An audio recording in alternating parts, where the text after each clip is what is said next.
This is the resume and job search career development portion for Urban Innovation 21 and the internship program. So first we're going to start out talking with searching for a job. Most people have probably taught a parent or grandparent how to search on Google, and a lot of the time what you're teaching them, and the thing that's frustrating, is you're teaching them how to ask a better question on Google. Yet, when you've taught someone how to use Google, you then go onto job boards and forget everything that you just taught them. So I want to teach you to ask better questions when you jump on a job board and you start looking for a job posting. By asking better questions, you're going to waste a lot less time and you're finding easier, relevant roles that you're into. So most people will use a job board like Indeed. And Indeed is a good aggregator. It will pull job postings from a lot of different sites. On Indeed, it has its section for your search bar, and then you also have a spot over here where you're setting your city. The city location is easy. You all know how to be able to adjust that to whatever city you're looking for.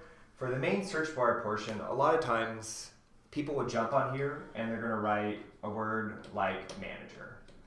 In this case, in Pittsburgh, you're probably going to find somewhere in the range of 3,500 results. Now, instead of people thinking this is a bad thing to search for, I should search for something else, they're going to spend hours going through those 3,500 results and scrolling through them and wasting a ton of time. You're not finding anything good and you're wasting your time doing a search like this. Instead, just like any search engine, you're able to use something called Boolean Logic. If you want to look that up, you can. Boolean, spelled B-O-O-L-E-A-N. It's just a logic that these search algorithms are using to bring you results. So we're going to learn a couple things about how you can ask a better question up here so that instead of 3,500 results, you're going to get 100 pretty relevant results. You only have to scroll through a couple pages. And then you can save that search, and you can use that search again and again and again. And that search will bring you good results, and then every time new results come up, you can see those and you can find things that are actually the jobs you want to be applying for. It can be for specific companies, it can be for specific job titles, it can be for words that you want to pop up in that job description.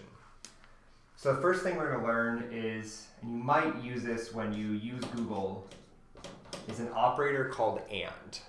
So earlier when we searched for manager, you might actually be looking for a restaurant manager position.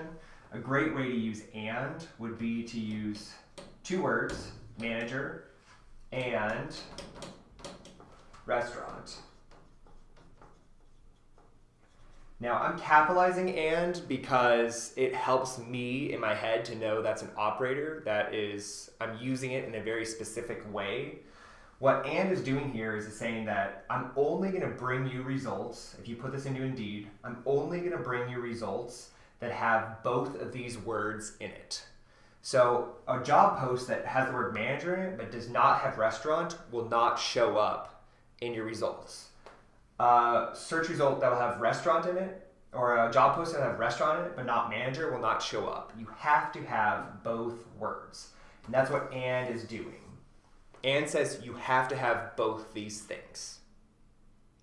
Fair? So that's the first one. We're going to go through everything. I'm going to show you how to start putting them together and then give you a couple examples of what these look like for real searches. So AND is the first one, the first operator. The second one is OR. Let's use our previous example again. So we had manager. Instead of AND, where you have to have both, we're going to use OR. Or restaurant. In this case, how OR operates is going to be the opposite. Any post that has the word manager in it, anywhere, is going to show up. Any post that has restaurant in it is also going to show up anywhere. So you're going to get almost like a double result. Like if you just search for manager and then you just search for restaurant, it's going to put all those results together. And have to have both, or is any of these, if they show up anywhere. Or, really useful tool. Right now it doesn't sound useful because you're just imagining, okay, 3,500 results plus another 3,500 results, right? How is this making my life easier? I'll show you how it does. The last operator we're going to use in most of our searches is going to be not. Not is an excluder. So if in this previous scenario, let's again use manager, but say you actually are getting a lot of results that you don't like. Let's say healthcare. You could use not and then healthcare. Now the not is going to affect everything after it. So it's going to run this normal manager search, and then it's going to look for the word healthcare in any of the postings, and it is going to remove that result. So you went from your 3,500 results here to maybe down to, with this full search, maybe you're down to 2,800. It took out anything that mentioned healthcare anywhere. Now, this is a really useful tool, but it also can be dangerous because healthcare might show up in there when it says this job offers healthcare. So you got to be careful with how you're using it, how it pops up in the search, or thinking about where it's going to pop up in the job posting, because you don't want to exclude something that could be in the post for other reasons. Maybe you don't want a manager role, so you put not manager or not senior. Well, it might say in the job posting, this job reports to the senior person, or the manager for this job is this. So you got to be careful with not and what you're excluding. A couple other things that will help you with the Boolean, what you're writing is called a query. This search is a query, your Boolean query. A couple other things help you to organize this. Parentheses. If we have, say we have a couple things that we want to put a not on. So we want to get rid of, let's use some of our early examples. We want to get rid of healthcare. We can put that in parentheses, but maybe there's another one. In this case, we want an or, because we want it to exclude this or this. So anytime healthcare shows up, we want to get rid of it. In this other scenario, let's say retail. So the parentheses allow you to put one operator affecting both of those versus writing out not healthcare, not retail. So just as a way to help organize and simplify things.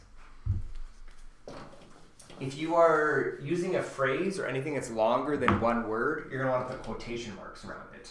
So an example of this would be entry level, right? 2 words. We want to put quote marks around it because when you put quote marks around something in a search engine, it tells it you want that exact thing, exactly what's written in there. So it might be a company that has multiple words in it. For example, if you're searching for Imagine Careers, you'd want quote marks around Imagine Careers, because if you just type Imagine Careers, it's going to look for Imagine. It's also going to look for careers. You want it to look for just Imagine Careers. Then 2 other things that are really useful. You could search just by job title, and you could also search just by company. The way you do that is using those words, a colon, and then you immediately do whatever your search is. So if we were looking for multiple things for job titles, we would put a parentheses, and this is where we could throw in things like entry level or junior. So now with our search, we're not searching through everything in a job posting, we're just searching what is the title. And so now we're only getting back results that are entry level or junior, or, right, this could go on for a while. With company, we can do the exact same thing. So let's use a parentheses again, and we can look up, using some results nearby, we can look up StarKist or PNC, or, and that can go on, end parentheses. Both those are really, really useful for you to narrow down exactly the companies you want to be looking at, their job postings for, and then also the types of titles. Now, let's put this all together so that you can see what a typical query that you could use again and again and again would look like. If you're using someone from the other night, she was looking for hospitality roles within resorts, and she was not interested in a couple ones as well. So we ended up with a search for her that was hospitality, and because she wanted both those things to show up, she wants to be in a hospitality role at a resort, but she didn't want any results that had to do with front desk type work. So we had the hospitality and resort. We want those to pop up somewhere in the job posting. And continuing this, she then had a not that was, I'm trying to remember exactly what it was. I think we ended up going with just the word desk because she didn't want to work front desk, and she was okay with front of house work but not front desk. So this is one that she was using. Someone else might have a list of companies that they really want to look at. One of the students was looking for finance type roles. So his search, let me erase this top one. We'll just do it fresh. His search was based on companies and then also roles. So he had, let's think of all the local finance, PNC or First Niagara, quotes because it's two words, or First National, and then let's say he was looking for junior level roles. So he wants not only one of these companies to pop up, but he also wants it to be a job title that was similar to what he was looking for. So that would why we use an and. We want one of these companies, we also want one of these job titles we're about to write out. If you used an or, it would be all of these companies' postings, and you'd also get, in addition to all those, all jobs with these titles. What we want is and, not or. So let's say, let's use some of those examples we used earlier. Junior or analyst or intern. Now that's a great search that will allow him to pick just from these companies jobs with these titles. Ideally, you should be getting somewhere in the range of 80 to 100 results. Now that's not a set number, it doesn't have to be that, but you want a search that's going to have enough results. If you're getting down like 20 could even be really relevant if it's more of a niche field, especially if you're really like in a set city. But what I always say with everyone doing these searches and building up their own query is that learn, go too broad on purpose, and then cut out the stuff you don't like. Keep looking at postings and refine it. It's better to start broad and narrow down. If you have a search that's only getting you like 10 to 12 roles, that's not the greatest in the world because it's such a narrow focus. Unless you know I only want jobs from these companies and that's it, then I get that, totally get that. It's also a good idea to look at those companies' websites though, because sometimes they'll have job postings that aren't on a job board like Indeed. But if we look at maybe the 10 hours a week or whatever, however much time you're spending on scrolling through jobs, this is a great way for you to save a lot of time to really focus your efforts by asking a better question in Indeed, in Simply Hired, in LinkedIn, whatever place you're using. LinkedIn, it actually doesn't search in the exact same way. Their algorithm and logic is a little different. Generally, I find that anything you can find on LinkedIn is also going to be on Indeed. So personally, I skip LinkedIn. I don't think it's super worthwhile. The third education session will go more in depth into LinkedIn. So we'll talk about how to use that and the tool that it is more in depth there during the networking LinkedIn session. So that's the third session in November. This is job searching. When you actually get a posting, there's a lot of stuff that will pop up. And now you've all looked at a lot of job postings. Some of them are incredibly lengthy. Some of them are really short. The only thing that I think is worthwhile looking at when you first start looking at any job posting is the qualifications. So like up at the top, you'll have the title, and it'll have all this other junk where they're talking about this is what you're expected to do in this role, and a lot of it is like wordy, flowery BS, right? What matters is this qualifications piece. Scroll down until you find that. This is the first thing you want to look at. Now, when you're asking yourself, am I qualified for this job? When they have these bullet points of qualifications, you're going to need, in my mind, to meet 75% of them to make that a worthwhile job to post for. They are judging your application when you send in a resume and you apply. They're judging it based on if you're qualified, and they tell you what they're looking for right here. If you don't meet this, they're not going to even want to interview you. There's sometimes also this like bonus. It would be nice if qualifications down at the bottom. Those aren't, oh, it would be nice if. It's, we actually want these things, but we're putting them in as a bonus thing to make ourselves feel better. And I recommend you have at least 50% of those bonus qualifications. For a lot of you that are still in school, you're going to really struggle to probably meet these standards. This is a little bit more for people that have some professional experience. For your fresh out of school jobs, look for those entry-level jobs, ones that have very, very low levels of experience requirement. And they're going to have a lot of stuff that is fluff. We want people that are hard workers. We want people who can multitask well. We want people who care about our company or whatever stuff that's like, who's going to say I don't do that?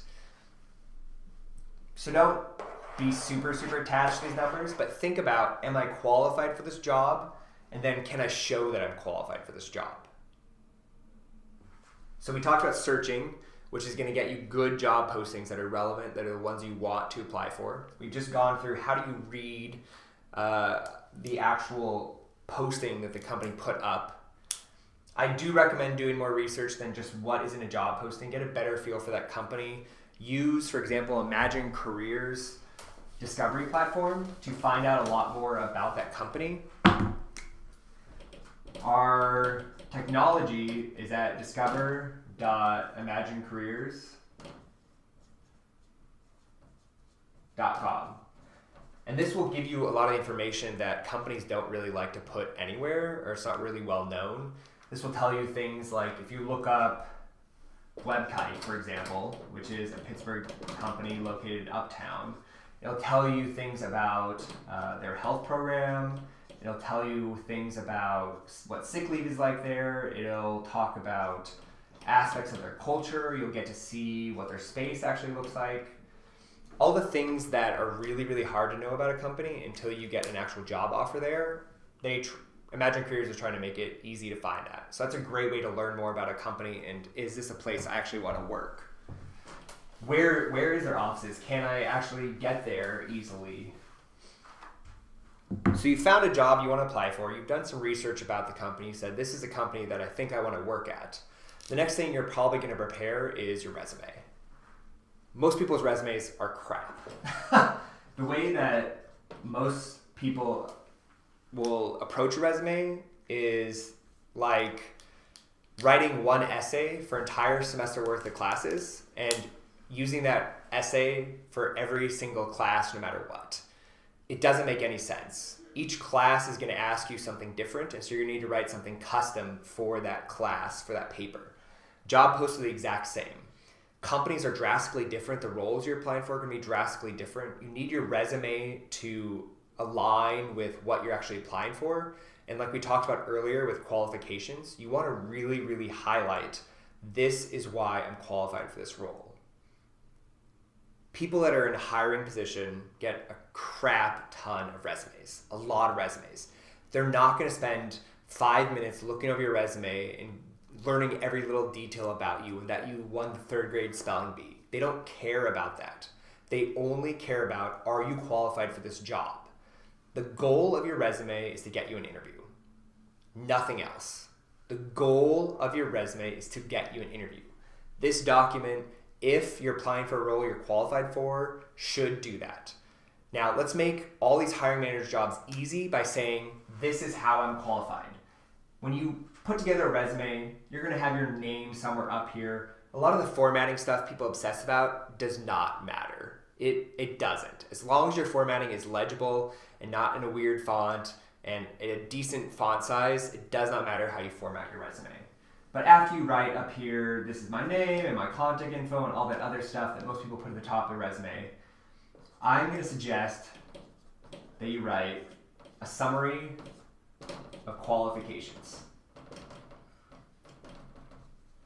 Again, if we're thinking about this from the hiring manager's position, of the HR person, of the recruiter that's looking at your resume, they care about one thing.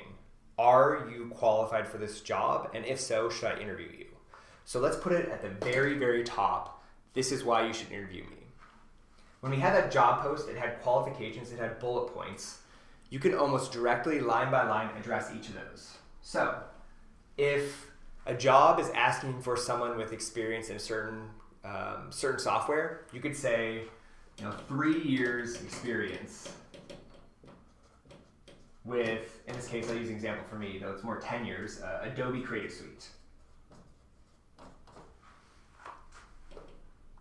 The job wants someone with that experience. You say, I have that experience. They're looking for someone with a degree in whatever. So you could say, Bachelor of Science in that field. They want someone who has managed people successfully before. So you could say, managed 7 people in my last job. A lot of these probably aren't super relevant for people coming out of college, but there are a lot of opportunities for you to say, this job wants this thing. Here are the 3 classes I completed with A's in that thing. You could also point out specific experience with internships or other jobs that you've had. You can point to numerical-based things. Metrics are huge. You can see that I really liked pulling out numbers. I said I managed 7 people. I have 3 years experience doing this. Numbers are really good. So for you to say at a company, I saw, a 33% reduction in complaints or whatever that is. Numbers are really, really good. Getting those from your previous employers, knowing those while you're employed at a place, those metrics really, really help. And the Summary of Qualifications is the best point to do that. This is not like you would put under a job and you'd start writing, these are all the things I did the job. The most important things here are that they directly address whatever the qualifications are asking for. Again, if those qualifications say, we want someone who has this, you say, I have this, and let me prove it. Really short and sweet. I have 3 years experience working with that. I've taken 10 classes on that exact subject or that exact software. I've had to use that for these 3 projects that I completed. Now, as a hiring manager, when I pick up this resume that neatly, for my job, says this is how I'm qualified for your job, A, I know you read my job description. B, I know exactly if I want to talk to you or not. I don't need to read the rest of your resume. They might not. But the most relevant, important stuff is here. Now, you will have more stuff probably on your resume. I do not care how many pages it is, as long as it's relevant. For most people in college, there's not really any reason for you to have more than 1 page on a resume. I could maybe see some reason you have 2, but keep it short and brief. That's always a good idea. I don't care where you put your education. I think that most people are college graduated in a lot of professional roles. So people will put their education at the top and be like, I graduated from Cornell. This is a really big deal. Little Office joke for anyone who likes The Office. People like to make a big deal of their education. Your education usually doesn't matter that much unless it's really important to that role. Unless you have a PhD in this thing and they want someone with a PhD in it, I just drop the education to the bottom because you probably have a degree. Great. What matters more is your professional experience.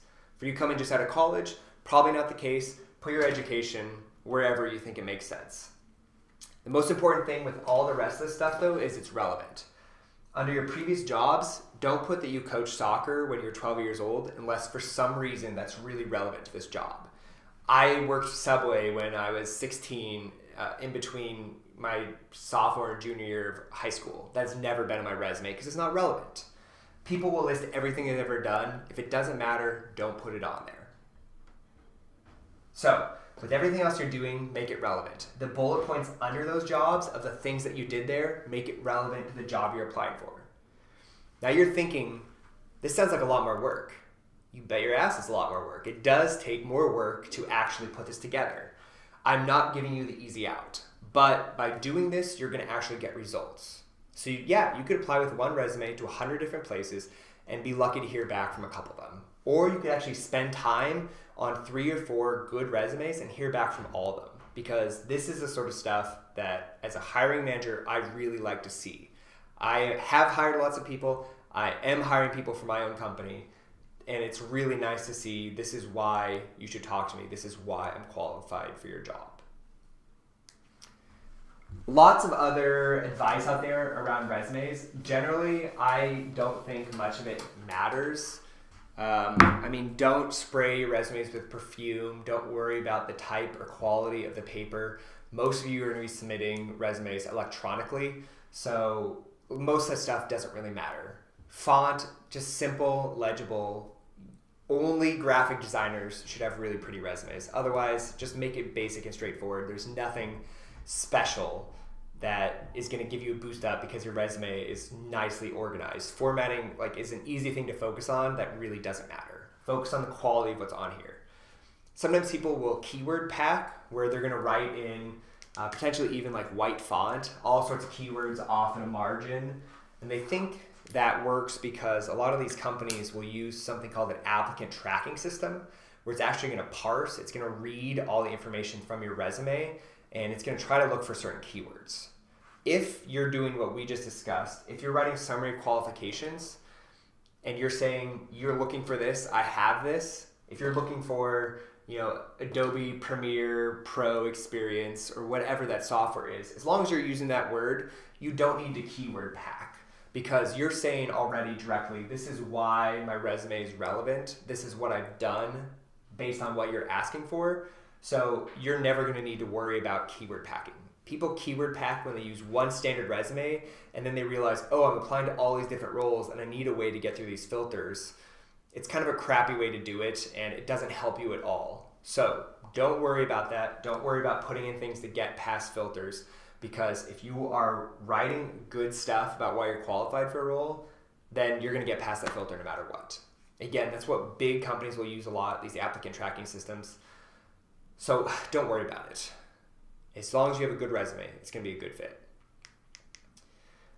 Other resume advice: people will give you all sorts of small things about little details about, oh, you should list your GPA, you shouldn't list your GPA, you should put the years you worked there over here, over there. It doesn't really matter. If you do have really specific questions you want myself or someone else in Imagine Careers team to review your resume, we're happy to do that. But the first question I'm going to ask is, what job are you applying to? Because your resume in isolation isn't helpful. It's always going to be paired up to a job posting. So 3 things we covered today were how to search efficiently using Boolean Logic, where you can write a query that you can use again and again and again. You can send those to me if you want to. You can send those to Joan at Urban Innovation 21 as well, and we can help you write a better query. You learned how to look at a job posting and find the most relevant information, which is going to be the qualifications. None of it matters until you know that you're qualified for that role. Then lastly, when you're writing a resume for that specific job, pairing up the summary of qualifications to what the job is looking for. That will make your resume stand out more than anything else you can do. Lastly, I know that with a resume, rewriting it every single time could be a pain in the butt. One suggestion I do have is have one master resume with your 3 pages of absolutely everything, and just save that as something new and delete all the stuff that is not relevant for that job. It's a great way to save time and make it so that you can have one master resume, but then you can shorten that down to, this is relevant for this job, and this one's relevant for this company over here, and this one's good for this one. Relevancy. Goal of getting an interview. Our next session, our next education session will be this next Wednesday, and we'll be talking about interview prep and how to do a great job in an interview, and also what's the point of an interview. Our last session will talk in depth about networking and trying to understand that 80% of jobs come through a network. How do you go about creating a network for yourself? What is that thing? How can LinkedIn be a useful tool for that? Thank you.